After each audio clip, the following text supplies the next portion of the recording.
मेरा नाम सीमा है। मैं 15 साल की थी जब मेरे माता पिता मुझे इस दुनिया से छोड़कर चले गए थे। मेरे भैया भी थे और उनकी शादी एक 20 साल की लड़की से हो गई थी। जब मेरे भैया की शादी हुई थी तब मेरी उम्र 17 साल की थी। मेरे भैया और भाभी एक दूसरे के साथ सिर्फ 1 साल तक ही रहे। उसके बाद मेरे भैया की अचानक एक्सीडेंट हो जाने की वजह से मौत हो गई थी। अब मेरा इस दुनिया में भाभी के अलावा कोई भी नहीं था। लेकिन जब से भाभी आई थी मुझ पर बहुत ही रोक टोक करने लगी थी। भैया के मरने के बाद तो उन्होंने मुझ पर और भी ज़्यादा पाबंदियां लगा दी थीं। इस बड़े से घर में सिर्फ मैं और भाभी ही रहते थे। भैया की मौत हमारे लिए बहुत ज़्यादा सदमे से भरी हुई थी, क्योंकि वही नौकरी करके हमारे घर के खर्च को चलाते थे। लेकिन भैया के मरने के बाद अब भाभी को ही काम करने के लिए घर से निकलना पड़ा था। मैं भाभी की इस रोक टोक से बहुत ज़्यादा तंग आ गई थी। वह मेरी हर चीज़ पर बहुत ही ज़्यादा नज़र रखती थी। मुझे क्या पहनना है, क्या खाना है, इस सब का फैसला भी भाभी ही करती थी। मेरी इस पूरी ज़िंदगी का कंट्रोल भाभी के हाथ में था।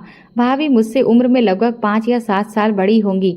अब मुझे एहसास होने लगा कि मुझे आज़ादी चाहिए थी इस घर से और भाभी की पाबंदियों से निकलकर मैं अपनी मर्जी की ज़िंदगी जीना चाहती थी। मेरी ख्वाहिश थी कि मेरी जल्दी ही शादी हो जाए और मैं पलटकर कभी भाभी के घर में कदम भी ना रखूं। मैं उनसे दूर जाना चाहती थी, बहुत दूर जाना चाहती थी, इतनी दूर कि उनका साया भी मुझ पर ना पड़े। क्योंकि जब भैया जिंदा थे तो उन्होंने कभी मुझ पर रोक टोक नहीं की थी। मैं जैसा चाहे वैसा करती थी और भैया के मरने के बाद तो भाभी ने मेरी जिंदगी जीना दुश्वार ही कर दिया था। भाभी जवान थी, वह चाहती तो दूसरी शादी कर सकती थी, लेकिन उनका कहना था कि वह अपने पति का घर छोड़कर कहीं नहीं जाएंगी। ऐसा इसलिए था कि मेरे भैया और भाभी की लव मैरिज हुई थी। भैया भाभी एक दूसरे से बहुत प्यार किया करते थे। भाभी भैया के प्यार के खातिर ही किसी दूसरे इंसान के बारे में सोच भी नहीं सकती थी। लेकिन मैं 19 साल की हो गई थी तो मेरी भाभी मेरी शादी के पीछे पड़ गई। वह हर दूसरे तीसरे दिन अपने मायके की तरफ से किसी न किसी लड़के को मेरे सामने लाकर खड़ा कर देती थी। कहती थी कि बताओ तुम्हें क्या ये लड़का पसंद है, मैं तुम्हारी इससे शादी करवा दूंगी। मैंने फैसला कर लिया था कि मैं ऐसे इंसान से शादी करूंगी जिसका दूर दूर तक मेरी भाभी से कोई ताल्लुक ना हो, ताकि जब मेरी शादी हो जाए तो मैं पलट कर भी वापस ना आऊं। मेरा पति भाभी को जानता पहचानता ना हो।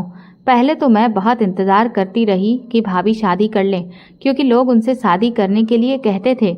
अभी वो जवान थीं और अकेली कोई भी लड़की इस तरह से किसी की यादों के सहारे जिंदगी नहीं गुजार सकती थी। मैं तो खुद चाहती थी कि मेरी भाभी किसी से शादी कर ले और मेरी उनसे जान छूट जाए, वो अपनी लाइफ में बिजी हो जाए। लेकिन ऐसा नहीं हुआ। भाभी तो किसी के कहने पर भी शादी के लिए राजी नहीं हो रही थी। तो फिर मैंने सोचा कि उनसे जान छुड़ाने का सिर्फ एक ही रास्ता है। मैंने इंटर कंप्लीट कर लिया था, अब आगे मुझे नहीं पढ़ना था। हर दिन मेरा कोई न कोई रिश्ता भाभी मेरे लिए लेकर आई थी। मैं दिन ब दिन चिड़चिड़ी होती जा रही थी। एक दिन मैंने तंग आकर भाभी से कहा कि मैं इन लड़कों में से किसी के साथ भी शादी नहीं करूंगी जो वह मुझे दिखाती हैं। मेरी बात सुनकर भाभी कुछ देर के लिए खामोश हो गई थी। भैया के मर जाने के बाद से ही वह कम बोलती थी, लेकिन जब बोलती थी तो सिर्फ मुझ पर हुक्म चलाने के लिए बोलती थी। वह ज़्यादा पढ़ी लिखी थी, इसीलिए कम बात करती थी और धीमी आवाज़ में बात करती थी। मुझे तो उन्होंने अपना गुलाम बना लिया था। मैं उनसे डरती थी। इसी तरह से मैं उनके साथ पूरे 3 साल गुजार दिए थे। उनकी संगत में किस तरह से मैंने ये 3 साल गुजारे थे ये मैं ही जानती थी, और उनका रूटीन अभी भी वही था, रोक टोक करने वाला। इससे पहले कि भाभी मेरे साथ जबरदस्ती करके मेरा रिश्ता पक्का कर देती, मैंने फैसला कर लिया था कि मैं खुद अपने लिए कोई लड़का ढूंढ कर शादी कर लेती हूँ। लेकिन परेशानी यही थी कि लड़का आता कहाँ से। मैं तो घर से बाहर जाती ही नहीं थी, किसी के यहाँ फंक्शन में ही चली जाती थी, वो भी भाभी के साथ। फिर मुझे याद आया कि सोशल मीडिया का ज़माना है। मैंने फ़ौरन अपने मोबाइल में फेसबुक आईडी बनाई और कुछ लड़कों से फ्रेंडशिप कर ली। उनमें से एक लड़के का नाम राजीव था, जो मुझे पसंद आया था। राजीव को भी बातचीत करने के बाद मुझसे मोहब्बत हो गई थी, लेकिन हमने एक दूसरे को देखा नहीं था। राजीव की मुझे और मेरी उससे मोहब्बत बढ़ती ही चली जा रही थी और हम दोनों ने साथ जीने मरने के कस्में भी खा ली थीं। राजीव ने बताया कि उसका भी दुनिया में कोई नहीं है, सिवाय उसके दादाजी के, और वह शादी के बाद मुझे अपने दादाजी के घर में ले जाएगा और मुझे उनके ही घर में रखेगा। राजीव की ये बात सुनकर मेरा दिल खुशी से झूम उठा था। मतलब कि अब मेरा अपना घर होगा और मैं अपने पति के साथ सुकून से उसके घर में रहूंगी। मैंने राजीव को अपनी भाभी के बारे में सब कुछ बता दिया था और ये भी बताया था कि मैं उनसे कितनी तंग आ चुकी हूँ। राजीव ने कहा कि तुम्हें फिक्र करने की कोई ज़रूरत नहीं है, मैं तुम्हारे साथ हूँ, मैं तुम्हें अलग घर में रखूँगा, तुम्हारी भाभी से तुम्हारा कोई वास्ता नहीं होगा और हम एक सुकून की ज़िंदगी गुजारेंगे। एक दिन मौका पाकर मैंने भाभी को राजीव के बारे में सब कुछ बता दिया और उन्हें साफ साफ कह दिया कि हम दोनों एक दूसरे से शादी करना चाहते हैं और मैं राजीव के अलावा किसी से शादी नहीं करूँगी क्योंकि मैं उससे बहुत ज़्यादा मोहब्बत करती हूँ। मेरी बात सुनकर तो जैसे भाभी को झटका ही लग गया था। मैं समझ गई थी कि उन्हें मेरी बात बिल्कुल भी अच्छी नहीं लगी है। उनको मेरी आज़ादी से बहुत परेशानी थी। वह मुझे आज़ाद नहीं करना चाहती थी। उनको शायद मुझ पर हुक्म चलाना बहुत अच्छा लगता था, इसीलिए वह मेरी आज़ादी और मेरी खुशियों के हक में नहीं थी। पहले तो उनके सामने बोलने की मेरी हिम्मत ही नहीं होती थी, लेकिन अब मुझ में हिम्मत आ गई थी क्योंकि मैं उनसे बहुत तंग आ चुकी थी। भाभी ने कहा कि ठीक है, राजीव को घर बुला लो। भाभी की बात सुनकर मुझे बहुत सुकून मिला। मैंने जल्दी से राजीव को फ़ोन किया और उससे कहा कि वो जल्दी ही हमारे घर आ जाए। मेरी सारी बात सुनने के बाद राजीव ने मुझसे कहा कि अगर तुम्हारी भाभी ने इनकार कर दिया तो तुम मुझसे शादी नहीं करोगी। मैंने कहा ऐसी बात नहीं है। पहली बात तो भाभी इनकार नहीं करेंगी, अगर इनकार किया भी तो फिर भी हर हाल में मैं तुमसे ही शादी करूंगी। मैं भाभी की पाबंद नहीं रही हूँ। अब मैं घर पर राजीव को बुला लिया और भाभी उसके इंतज़ार में थी। सिर्फ भाभी ही नहीं बल्कि आज मैं भी राजीव को पहली बार देखने जा रही थी। ये अजीब बात थी कि आज तक हम दोनों ने एक दूसरे से फ़ोटो तक नहीं मांगी थी। मतलब कि हमारी मोहब्बत इतनी सच्ची थी कि मुझे तो किसी बात का कोई डर ही नहीं था क्योंकि मैं बहुत ज़्यादा खूबसूरत थी। मुझे घबराहट होने लगी कि राजीव को देखने की इस कदर जल्दी थी कि मुझसे सब्र ही नहीं हो रहा था। जब दरवाजे पर अचानक बेल बजी और मैंने दरवाज़ा खोला तो ये देखते ही रह गई थी कि राजीव बहुत ज़्यादा खूबसूरत और प्यारी शक्ल का हैंडसम लड़का था। वह ऐसा था जिसे देखकर मेरी आंखें फटी की फटी रह गई थीं। वैसे तो मैं भी बहुत खूबसूरत थी, लेकिन उसकी खूबसूरती के आगे तो मेरी खूबसूरती भी फेल हो गई थी। मैंने बहुत सोच समझकर राजीव को चुना था। मुझे उसकी बातें ही नहीं बल्कि उसकी पहचान, उसकी सोच अच्छी लगी थी। ये इत्तेफाक की बात है कि उसकी शक्ल भी बहुत अच्छी थी। वो भी मुझे देखकर देखता ही रह गया था। शायद उसे मेरी खूबसूरती देखकर अपनी आंखों पर विश्वास नहीं हो रहा था क्योंकि मैं बहुत ही प्यारी थी। भाभी ने मुझसे कहा कि तुम कमरे में चली जाओ, मुझे राजीव से कुछ जरूरी बातें करनी है। ये सुनकर मुझे गुस्सा आ गया। भला भाभी ऐसा कैसे कर सकती थी? शादी मेरी होने वाली थी, वो मेरा लाइफ पार्टनर बनने जा रहा था, तो भाभी को क्या जरूरत थी राजीव से बातें करने की, वो भी ऐसी बातें जो मेरे सामने नहीं हो सकती थी। मुझे तो कुछ गड़बड़ का एहसास हो रहा था। राजीव ने मेरी तरफ देखा और आंखों के इशारे से मुझसे कहा कि मैं कमरे से चली जाऊं और वह सब संभाल लेगा। मैं राजीव के ऊपर भरोसा करते हुए अपने कमरे में आ गई थी, लेकिन मैं बेसब्रों की तरह कमरे में ही इधर उधर चक्कर काट रही थी कि भाभी ना जाने राजीव से क्या बातें कर रही होंगी। उन लोगों को बात करते हुए लगभग 2 घंटे हो गए थे और इन 2 घंटे में मुझे कमरे से बाहर निकलने की परमिशन नहीं मिली थी। मुझे बड़ी बेसब्री से इंतजार था कि जल्दी ही इन लोगों की बात खत्म हो जाए। जैसे जैसे वक्त गुजर रहा था वैसे वैसे ही मेरी परेशानी बढ़ती चली जा रही थी। मुझे महसूस हो रहा था कि मैं राजीव को घर बुलाकर और अपनी भाभी से मिलवाकर कोई गलती तो नहीं कर दी है। मुझे ऐसा नहीं करना चाहिए था। मुझे डायरेक्ट पहले राजीव से फेस टू फेस मिलना चाहिए था और उनको सब कुछ पहले ही बता देना चाहिए था। उसके बाद शादी करके इस घर में आ जाना चाहिए था। पता नहीं क्या सोचकर मैंने राजीव को घर आने और भाभी से मिलने के लिए कह दिया था। हालांकि मैं चाहती थी कि मेरा पति भाभी को जानता ना हो। फिलहाल 2-2.5 घंटे के बाद उनकी मीटिंग खत्म हो गई थी तो उन दोनों ने मुझे बाहर आने के लिए कहा था। मैंने देखा राजीव बहुत खुश लग रहा था और भाभी भी अच्छी खासी बेफिक्र हैं। भाभी को देखकर लग रहा था कि उन्हें राजीव पसंद आ गया है और उन्होंने कहा कि मुझे शादी से कोई ऐतराज नहीं है, ये सुनकर तो मैं बहुत खुश हो गई थी, लेकिन उसके बाद राजीव ने कहा कि मुझे सेटल होने में टाइम लगेगा। राजीव के पास ना तो अपना घर है और ना ही उसके पास जॉब है, इसलिए उसे अभी 4 साल का टाइम चाहिए था। ये सब सुनकर मेरे ऊपर आसमान ही टूट पड़ा था। वह 4 साल की बात कर रहा था, लेकिन मुझे तो अपनी भाभी के साथ 4 दिन भी रहना मुश्किल हो रहा था। मुझे अब इस घर में ज्यादा दिन नहीं रहना था, ये नामुमकिन था। मैंने उससे कहा कि हम दोनों शादी कर लेते हैं, मुझे पैसे की जरूरत नहीं है। मुझे पैसे नहीं चाहिए, हम तुम्हारे दादाजी के घर में रह लेंगे जब तक कि हमारे रहने का कोई बंदोबस्त नहीं हो जाता। मेरी बात सुनकर राजीव ने कहा कि एक बार फिर से सोच लो, एक बेरोजगार इंसान के साथ जिंदगी गुजारना बहुत मुश्किल होता है। मैं तो अभी अपने दादाजी की ही कमाई खा रहा हूँ। मेरे दादाजी रिटायर्ड हैं, उनकी पेंशन आती है, उसी से वह मेरा और अपना गुजारा करते हैं। लेकिन मैंने कहा कि मैंने सोच लिया है, मुझे कोई परेशानी नहीं है और मुझे कुछ नहीं सुनना है। जल्दी से तुम मेरे साथ शादी कर लो। उसने मुझसे कहा कि सीमा, तुम्हें किस बात की जल्दी हो रही है? जब मैं कह रहा हूँ कि मुझे अभी सेटल होने में टाइम लगेगा तो इसमें बुराई ही क्या है? जल्दबाजी में अक्सर फैसला गलत हो जाता है और काम भी खराब हो जाता है, इसीलिए सोच समझकर तुम ये फैसला करो। मैं प्यार तो तुमसे ही करता हूँ और शादी भी तुमसे ही करूंगा। तुम्हारे अलावा मैं किसी दूसरी लड़की के बारे में सोच भी नहीं सकता। लेकिन बस तुम मुझे थोड़ा संभलने का मौका तो दो और 4 साल में जब तक तुम एडमिशन लेकर थोड़ा और पढ़ाई कर लो, क्योंकि आजकल पढ़े लिखे इंसान की बहुत वैल्यू है। पढ़ा लिखा इंसान अपने पैरों पर खड़ा हो सकता है और बुरे हालात से अपनी पढ़ाई के जरिए लड़ सकता है। इसी तरह तुम्हारा वक्त भी गुजर जाएगा। मैं हम दोनों का फ्यूचर सिक्योर करने के लिए ही ये सब कुछ कर रहा हूँ।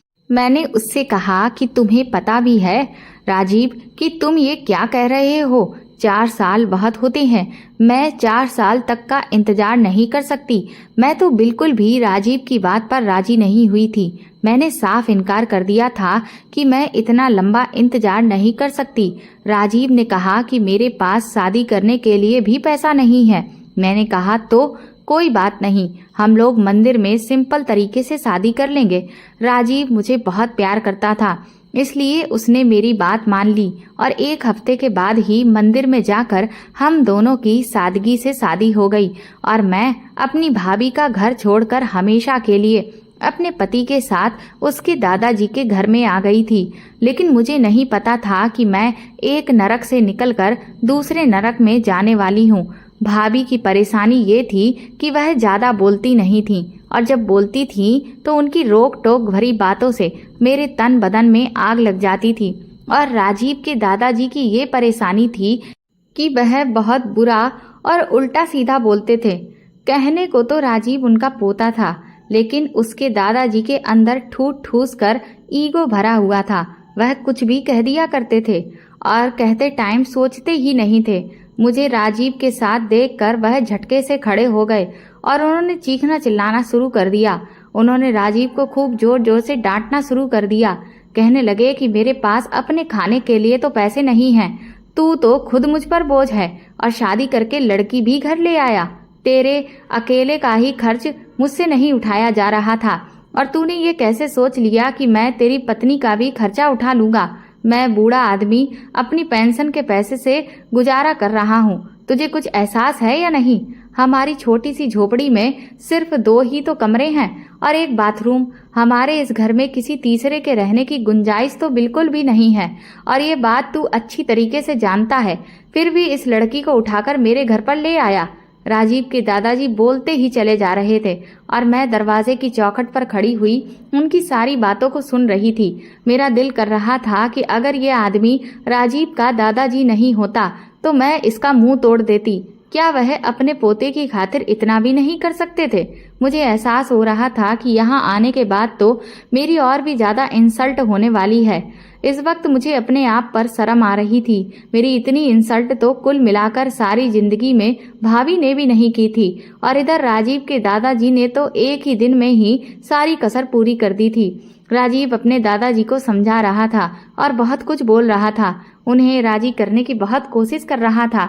ये सब कुछ देख देख कर मेरा तो दिमाग फटने के लिए तैयार हो रहा था। अब मेरे पास 2 ही ऑप्शन थे, मैं अपना सामान उठाकर वापस भाभी के पास चली जाऊं और जब तक राजीव अपने पैरों पर खड़ा नहीं हो जाता तब तक मैं भाभी के साथ ही रहूं, उनके घर पर, या फिर खामोशी से इस घर में जिंदगी गुजारती रहूं। राजीव ने मुझसे कहा कि इसी वजह से मैं कह रहा था कि पहले मैं सेट हो जाऊं, फिर शादी कर लूंगा, लेकिन तुमने मेरी एक भी नहीं सुनी। तुम्हारी जिद की वजह से मैं मजबूर हो गया।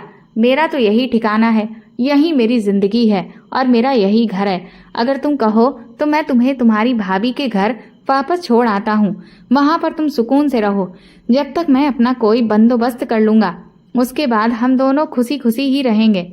मैं राजीव की बात को इग्नोर करते हुए कहा कि नहीं राजीव, मैं वहां वापस नहीं जाना चाहती।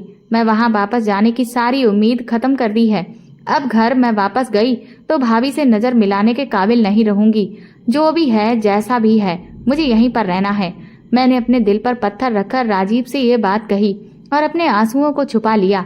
लेकिन मुझे पता था कि कुछ ही दिनों के बाद मैं अपने इन कहे हुए शब्दों से मुकर जाऊंगी। मैंने सोचा था कि मैं राजीव के दादाजी की सेवा करूंगी तो उनका दिल जीत लूंगी और मेरी जिंदगी में सारी परेशानियां दूर हो जाएंगी। सुकून ही सुकून आ जाएगा। मैं यहाँ सुकून से रह सकूंगी। लेकिन एक दिन राजीव की गैर मौजूदगी में राजीव के दादाजी ने मुझ पर बड़ी गंदी नजर डाली थी। वह मुझे चोरी चुपके देखा करते थे और हमेशा मेरे करीब आने के बहाने ढूंढते रहते थे। मैं समझ गई थी कि ये इंसान बहुत घटिया इंसान है। ये इंसान सिर्फ ज्यादा बोलने वाला ही नहीं, बल्कि औरतों पर गलत नजर रखने वाला इंसान है। मैंने राजीव को तो उसके दादाजी के बारे में कुछ नहीं बताया, लेकिन सिर्फ उससे इतना कहा कि मुझे यहाँ पर नहीं रहना, मेरे लिए कहीं और रहने का बंदोबस्त करो। राजीव ने मुझसे कहा कि चलो हम तुम्हारी भाभी के घर चलते हैं।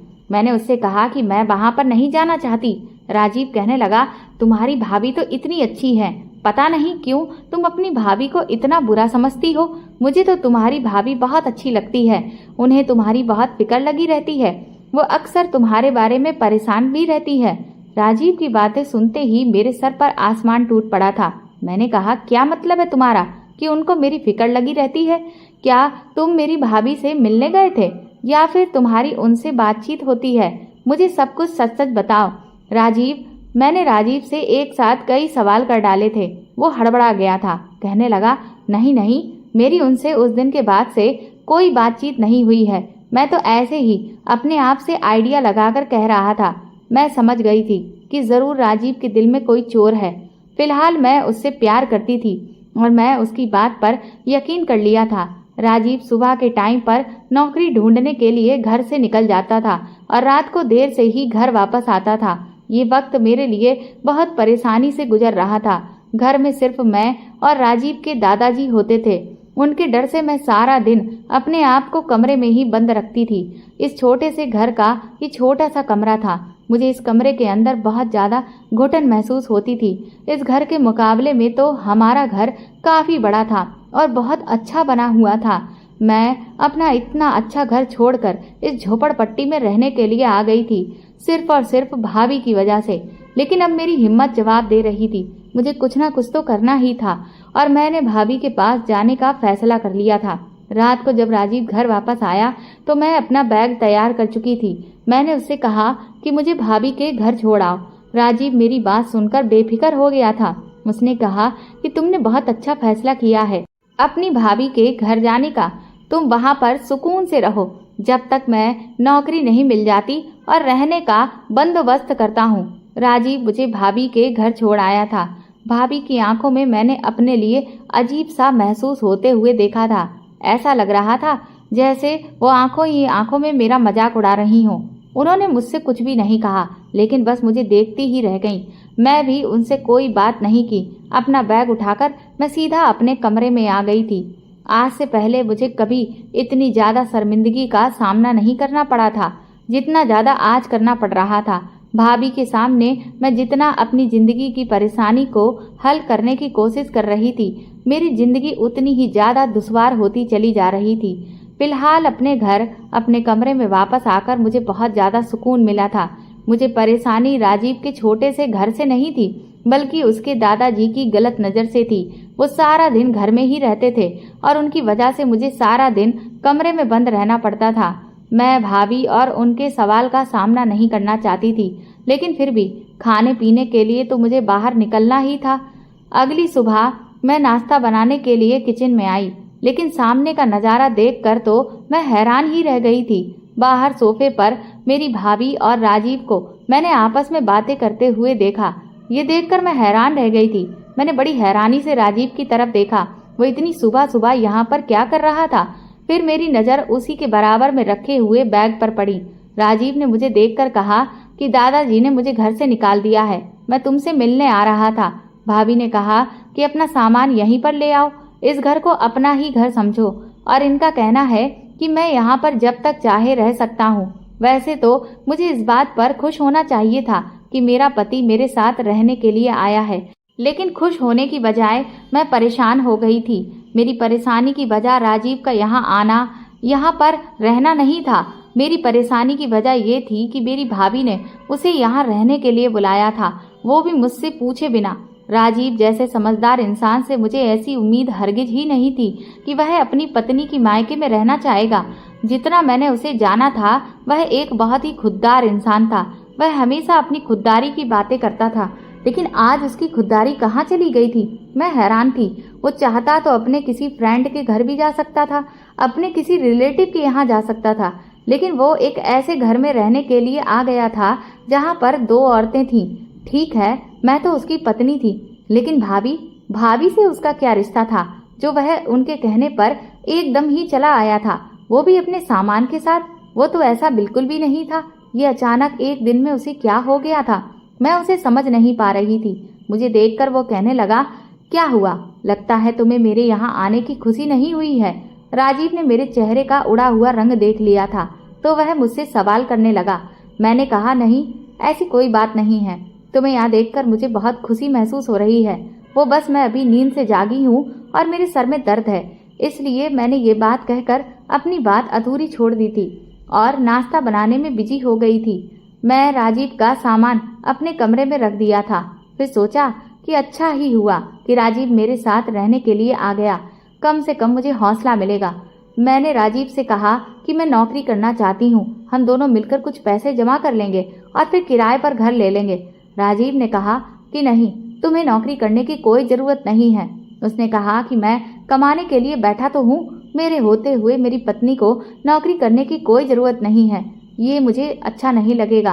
राजीव की बात सुनकर मुझे बहुत खुशी हुई थी। फिर मैंने सोचा कि अपनी शादी की शुरुआत के दिनों को एंजॉय करना चाहिए, परेशानी को सर पर ज़्यादा सवार नहीं करना चाहिए। अब मैं और राजीव घर में बैठे बहुत सारी बातें करते थे, क्योंकि घर से बाहर निकलने के लिए भी रिक्शे के किराए के पैसे चाहिए होते थे, जो मेरे पास नहीं थे। मेरी भाभी ने भैया के मरने के बाद एक प्राइवेट स्कूल में नौकरी करना शुरू कर दिया था और उनकी सैलरी काफ़ी अच्छी थी। वो अपनी सैलरी में से मेरी सारी ज़रूरतें पूरी करती थीं। हमेशा से ही उन्होंने मेरी हर छोटी से छोटी और बड़ी सी बड़ी ज़रूरत का ख्याल रखा था और मुझे मेरे खर्चे के लिए पैसे भी देती थीं। इस बात से तो मुझे उनका एहसानमंद होना चाहिए था, लेकिन पता नहीं क्यों मुझे उनसे नफरत हो गई थी। वो भी बड़ी अजीब तरह की औरत थी। बचपन से ही मुझे मेरे भैया ने किसी बात पर रोक टोक नहीं लगाई थी, लेकिन जब से भैया की मौत हुई थी, भाभी ने मुझ पर रोक टोक करना शुरू कर दिया था और मुझे आज़ादी चाहिए थी। मैं फैशन करना चाहती थी अपनी फ्रेंड्स की तरह। भाभी ने मुझे कुछ भी करने ही नहीं दिया, मेरी फ्रेंड्स को भी घर आने ही नहीं देती थी। उन्होंने मेरी आज़ादी छीन ली और इसी सब की वजह से मुझे उनसे नफरत हो गई थी। अब मुझे कुछ नहीं कहती थी, लेकिन इतने सालों से मेरे दिल में जो उनके लिए नफरत थी, अब वह काफ़ी ज़्यादा हो चुकी थी। कुछ इस तरह हुआ कि राजीव जब इंटरव्यू के लिए जाता तो वापसी पर मेरे लिए कुछ न कुछ खाने का ज़रूर लाता था, कभी समोसे, बर्गर या फिर कभी कभी आइसक्रीम।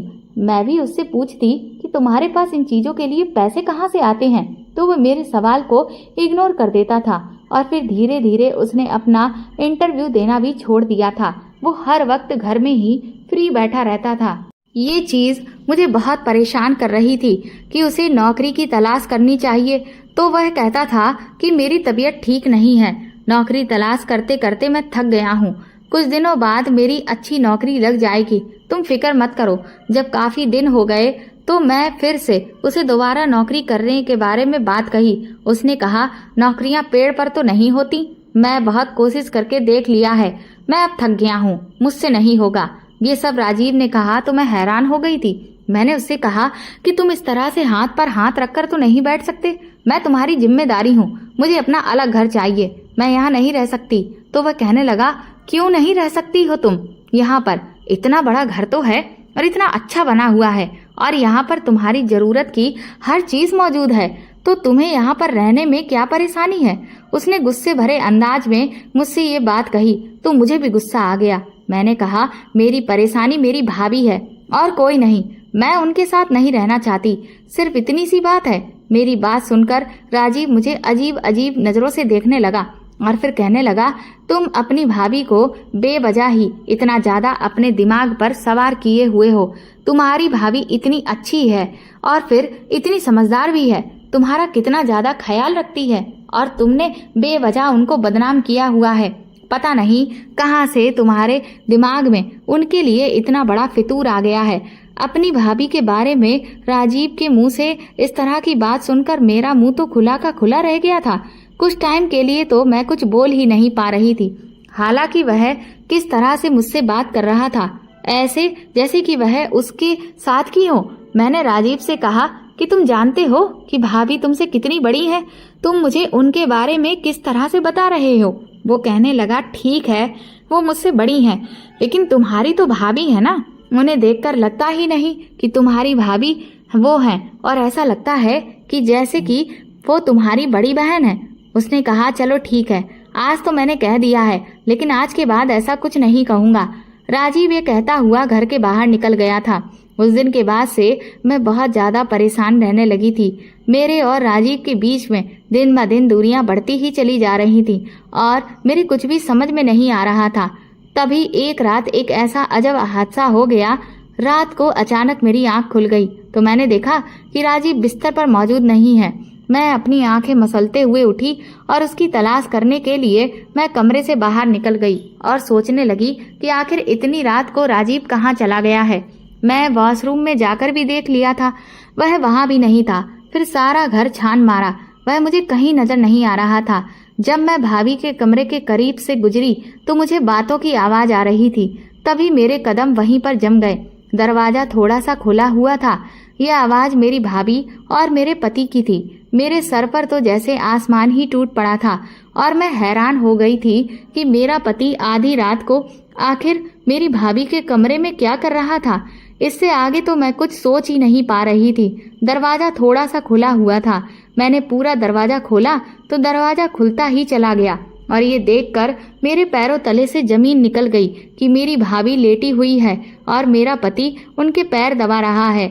मुझे ये देखकर उन दोनों पर कोई फर्क ही नहीं पड़ा, लेकिन मुझे बहुत गुस्सा आ रहा था। मैं गुस्सा होकर अपने पति से मैंने कहा कि ये सब कुछ क्या हो रहा है। तो राजीव ने जवाब दिया, तुम्हारी भाभी के पैरों में बहुत दर्द हो रहा है। मैंने सोचा कि मैं उनके पैर दबा देता हूँ और साथ ही साथ हम दोनों बातें भी करते जा रहे थे। तुम्हारी भाभी तो बहुत अच्छी और इंटरेस्टिंग बातें करती है। तुमने कभी मुझे बताया ही नहीं कि उनकी आदत इतनी मजाकिया है। उनकी सोच बहुत अच्छी है। मैं तो इनसे बहुत इम्प्रेस हुआ हूँ। राजीव तो बस मेरी भाभी की तारीफें ही करता चला जा रहा था और मैं बड़ी हैरानी से उसकी तरफ देख रही थी। वह दोनों इस तरह से बातें कर रहे थे जैसे कि कोई नॉर्मल बात हो और वह दोनों एक दूसरे को न जाने कब से जानते हों। मेरे पति का मेरी भाभी के कमरे में इस तरह से जाकर उनकी टांगे दबाना, ये सब मुझे बहुत अजीब लगा था। भाभी कोई बूढ़ी औरत तो नहीं थी। अगर वह बूढ़ी होती भी तो मैं ये समझ भी जाती, लेकिन अच्छी खासी जवान और खूबसूरत थी और आधी रात को मेरे पति को अपने कमरे में बुलाकर उनसे टांगे दबा रही थी। मेरा गुस्सा तो बढ़ता ही चला जा रहा था। मैंने अपने पति से कहा, तुम्हें भाभी की इस तरह से टांगे नहीं दबानी चाहिए। तुम मेरे पति हो, उनके नहीं हो, तो इस तरह से उनकी सेवा कर रहे हो। तुम्हें कोई हक नहीं बनता कि तुम आधी रात को उनके कमरे में जाकर उनकी सेवा करो।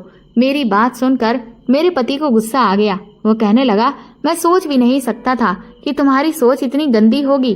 तुम शक करने वाली लड़की हो, मुझे यकीन नहीं आ रहा। वो ये कहते हुए बाहर निकल गया।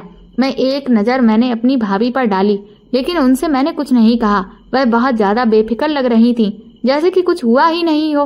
राजीव ने मेरी कोई बात नहीं सुनी थी और ये सब अब हर दिन होने लगा था। रोजाना मेरा पति मेरी भाभी की टांगे दबाने के बहाने आधी रात को उनके कमरे में चला जाता था और वह दोनों एक दूसरे से बातें भी करते थे। ऐसा लगता था जैसे दोनों के अंदर की शर्म पूरी तरह से खत्म हो चुकी है। मुझे ये बात समझ में आ गई थी कि मेरी भाभी ने राजीव को पूरी तरह से अपने काबू में कर लिया है। उन्होंने ना जाने ऐसा क्यों किया था, वह उससे क्या चाहती थी। राजीव कहने लगा था कि मैं दिन ब दिन तुम्हारी भाभी का दीवाना होता चला जा रहा हूँ। राजीव मुझे इग्नोर करने लगा था और मैं हैरान थी कि भला मेरी भाभी ने मेरे पति पर ऐसा क्या जादू कर दिया था कि वो मेरी भाभी का दीवाना हो चुका था। एक दिन मैंने राजीव से कहा कि मेरी टांगों में बहुत दर्द हो रहा है, मेरी टांगें दबा दो। तो शायद राजीव को ये सब कुछ अच्छा नहीं लगा। उसने कहा कि मेरे सर में दर्द हो रहा है, मैं तुम्हारी टांगें नहीं दबा सकता, और वह ये कहकर सो गया था। मुझे राजीव की बात पर बहुत गुस्सा आया था कि मेरी भाभी की टांगें दबाने तो वह बड़े ही शौक से जाता था। मैं भी सोने की एक्टिंग करने लगी और आंखें बंद करके चुपचाप लेट गई थी। लगभग 1 घंटे के बाद मैंने देखा कि वह आराम से बहुत धीरे से उठा और बाहर निकल गया। मैं समझ गई थी कि वो भाभी के कमरे में गया है। मैं उसके पीछे पीछे गई और भाभी के दरवाजे से झांक कर देखने लगी, और ये देखकर मैं हैरान रह गई कि भाभी के कमरे में ही वो था और उससे वो कह रहा था, मुझे आपसे बहुत मोहब्बत हो गई है, मैं आपके बिना नहीं रह सकता और आपकी वजह से मैं अपनी पत्नी को छोड़ रहा हूँ। आप मुझसे उम्र में बड़ी जरूर हो, लेकिन आपसे ज़्यादा खूबसूरत औरत मैंने अपनी ज़िंदगी में नहीं देखी, और ये बात मैं कुछ ही दिनों में जान गया हूँ। मेरी पत्नी तो बहुत इमोशनल लड़की है, मेरा उसके साथ गुजारा कभी नहीं हो सकता। मुझे तो आप जैसी समझदार पत्नी की ज़रूरत है। राजीव आगे भी कुछ कह रहा था, लेकिन इससे आगे कुछ भी सुनने की मेरे अंदर बिल्कुल भी हिम्मत ही नहीं हुई। मैंने भाभी का भी कोई जवाब नहीं सुना और मैं सीधा अपने कमरे में आ गई थी। बिस्तर पर लेटकर मैं फूट फूट कर रोती रही। मैंने सोचा मैं सुबह भाभी से बात करूंगी और उनसे कहूंगी कि उन्होंने मेरे साथ ये सब कुछ क्यों किया। उन्होंने मेरे पति को अपनी तरफ कर लिया और मेरी जिंदगी बर्बाद कर दी। भाभी ने मेरे पति पर जादू कर दिया और मेरे पति को अपने बस में कर लिया था। अगले दिन मैं मौका देख रही थी कि मेरा पति घर से निकले और मैं जाकर अपनी भाभी की खबर लूं। मेरा पति टाइम के अकॉर्डिंग घर से निकल गया था और जैसे ही मैं भाभी के कमरे में गई तो मैंने देखा कि वह भी अपने कमरे में मौजूद नहीं थी, बल्कि वह मेरे लिए एक लेटर छोड़ गई थी। मैंने उस लेटर को पढ़ा तो लेटर में लिखा हुआ था, मुझे माफ़ कर दो सीमा, मैं तुम्हारी भाभी कुछ दिनों के लिए इस घर को छोड़कर जा रही हूँ। मुझे पता है कल रात तुमने अपने पति की सारी सच्चाई को सुन लिया है, क्योंकि जब तुम्हारा पति मुझसे बातें कर रहा था तो तुम दरवाजे पर कान लगाकर हमारी बातें सुन रही थी। मैं यही चाहती थी कि तुम किसी दिन अपने पति की हकीकत अपने कानों से ही सुन लो। तुम्हारा पति बहुत गलत नज़र का इंसान है। उसकी नज़र मुझ पर उस दिन से ही थी जिस दिन वह तुम्हारे लिए रिश्ता लेकर आया था।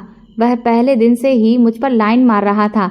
मैंने तुम्हें ये बात बताने की कोशिश करना चाहती थी, लेकिन तुम उसकी मोहब्बत में इतनी अंधी हो चुकी थी कि मुझे लगा कि तुम मेरी बात कभी नहीं मानोगी। मैं चाहती थी कि मैं तुम्हारी शादी अपने मायके की तरफ के ही किसी लड़के से करवा दूं, ताकि तुम वहां खुश रह सको। तुम्हारा पति गंदा इंसान होने के साथ साथ चोर भी है। वह चोरी करता है और स्कूल कॉलेज के बाहर खड़े होकर लड़कियों पर लाइन मारता है। मेरे स्कूल की भी काफ़ी लड़कियों के साथ वह छेड़छाड़ कर चुका है और कई बार जेल भी जा चुका है। वह कभी भी मेहनत मजदूरी नहीं कर सकता। उसे किसी भी शरीफ परिवार की लड़की नहीं मिल सकती थी, इसीलिए उसने तुम्हें फंसाकर तुमसे शादी कर ली। मैं तुम्हें समझाने की कोशिश करना चाहती थी, पर मुझे पता था तुम मेरी किसी बात को नहीं समझोगी। इसीलिए मैंने राजीव को पहले ही दिन समझा दिया था कि तुम अपनी पत्नी के आगे 4 साल का टाइम मांग लो, लेकिन तुमने तो फिर भी कोई बात नहीं सुनी और उससे ये जिद लगा ली कि तुम्हें किसी भी हाल में उसके साथ ही शादी करनी है। वह बहुत छिचोरा है और तुम्हें अपने साथ अपने घर ले गया। मुझे तुम्हारी हमेशा फिक्र लगी रहती थी कि कहीं ये तुम्हें कहीं पर बेच ना दे, क्योंकि इस लड़के की बहुत बड़े बड़े कोठों से जान पहचान भी है। ये लड़कियों को बेचने का भी धंधा करता है और कई बार ये पकड़ा भी जा चुका है और फिर अपने ही पैसे खर्च करने के बाद ये जमानत पर रिहा भी हो जाता है। तभी तो इसके पास कोई पैसा नहीं है। ये कभी भी नौकरी नहीं करेगा। तुम्हारी खातिर ये इंसान कभी भी सुधर नहीं सकता। मुझे तुम्हारी हमेशा फिक्र रहती थी। अच्छा हुआ कि तुम मेरे घर रहने के लिए आ गई थी और तुम्हारे पीछे पीछे ये मुझ पर लाइन मारता हुआ ये भी हमारे घर आ गया।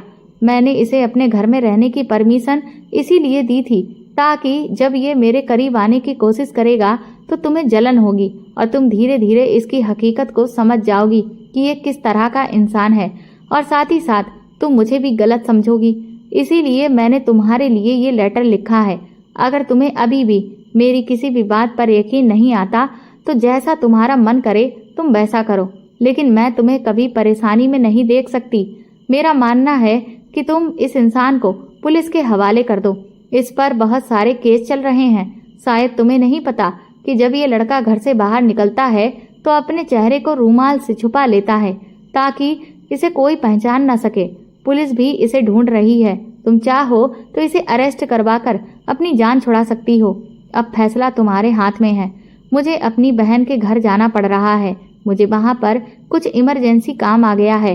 कुछ दिनों बाद मैं घर पर वापस आ जाऊंगी, लेकिन तुम अपनी जिंदगी का सही फैसला कर लो, वरना आने वाले टाइम में तुम्हें बहुत परेशानी हो जाएगी।